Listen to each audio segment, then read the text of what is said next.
The show opens like it's a luxury fashion vlog, slow shots of designer bags, while BK's voice narrates about what it means to be seen. She's talking about Louis Vuitton, gold hardware, and success like she's already living that dream. But the second we see her real life, that image falls apart. BK is not rich. She is a single mom just scraping by. While pretending to shop at a luxury store, she spots influencer Pinky making an exchange and snaps some sneaky photos of the same Louis Vuitton she was describing. But things blow up when the manager says Pinky's bag isn't real. Pinky tries to flex her influencer status, live streams the whole thing, and BK ends up stepping in, calling her out for not knowing her fake from the real deal. The two trade brutal insults, and BK completely roasts her before slipping away. Once she is alone, BK peels off the wig and fake designer outfit, drops everything back at a budget store, and heads home to her beat-up car.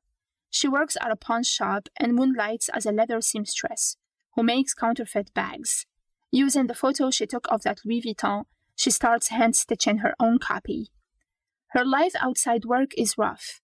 She picks up her son Leo from school, finds him hiding from bullies, and promises a new start at a better school, even though she can't afford one.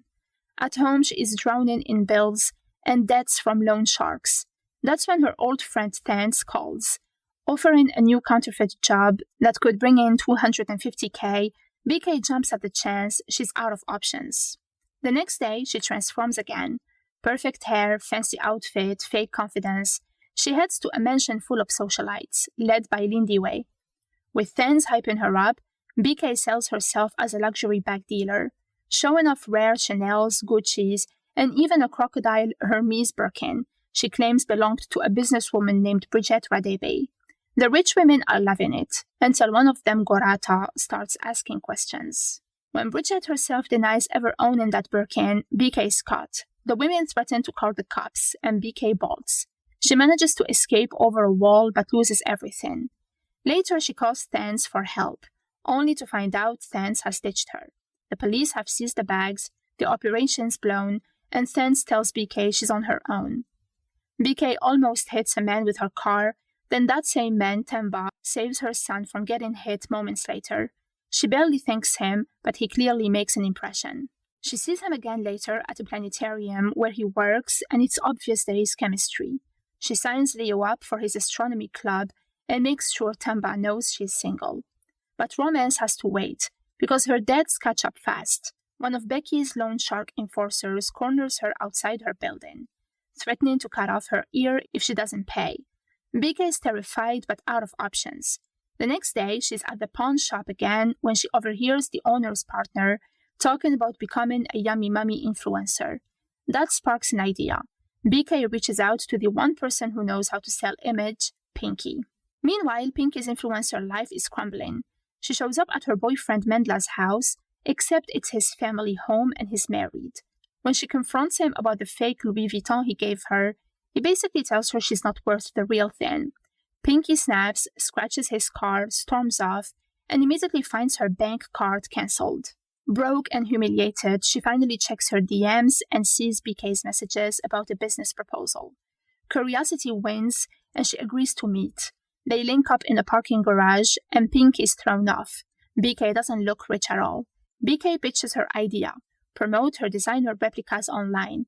Pinky is hesitant, but when she sees a baby blue Birkin that looks flawless, she agrees to test drive it. That night, they hit an influencer event. Pinky explains the influencer hierarchy to BK, from freebie chasers to millionaires, and tells her to blend in. People notice Pinky's new bag, and she lies that it was a gift from Mendla. Then she spots top-tier influencer Naomi, fakes a stumble to get noticed, and it works. Naomi loves the bag. BK can't help but smirk. The test drive clearly worked. The next day, Pinky visits BK's workspace and is stunned by how professional she is. BK is handcrafting these replicas with skill passed down from her father. Pinky sees potential, but says they need a proper photo shoot if they want to sell. BK freaks out about the cost, but Pinky insists. They settle on $5K, which BK borrows again from Becky, who tacks on heavy interest. The shoot goes down at a fancy hotel. Pinky poses like a pro, flaunting the fake Birkin, while BK stresses about the mounting costs. Pinky posts it as a pre-owned authentic, hoping for bites. BK waits all night for results, finally calling Pinky, who blows her off mid-party. Desperate, BK tracks her down and finds out Pinky and the stylist have already spent the money. Furious, she snatches Pinky's phone, locks herself in the bathroom, and uses facial recognition to unlock it. When she sees a buyer asking about the bag, BK handles it herself. $30K cash on delivery.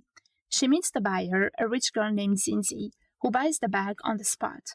Pinky catches up too late, and the two argue, right before Becky and his goons show up, take all the cash, and leave BK with only $3K as interest. Even after all that, BK still tries to convince Pinky to team up again. She insists they just proved the business model works and they could make millions. Pinky calls her insane and storms off. BK yells after her that they're going to be rich someday, but it's clear she's on her own again. The episode closes on Temba, the astronomy guy who saved Leo. We see him in the car listening to a news report about counterfeit goods flooding the market. Then the twist drops. He's not just a space nerd, he's a cop. A captain in the organized crime and counterfeit unit, actually. He orders his team to prep for a briefing and then casually texts BK, "Hey, it's Temba, the space nerd you almost ran over. Just making sure I'll see you again." BK has no idea she is texting with the man who might end up taking her down.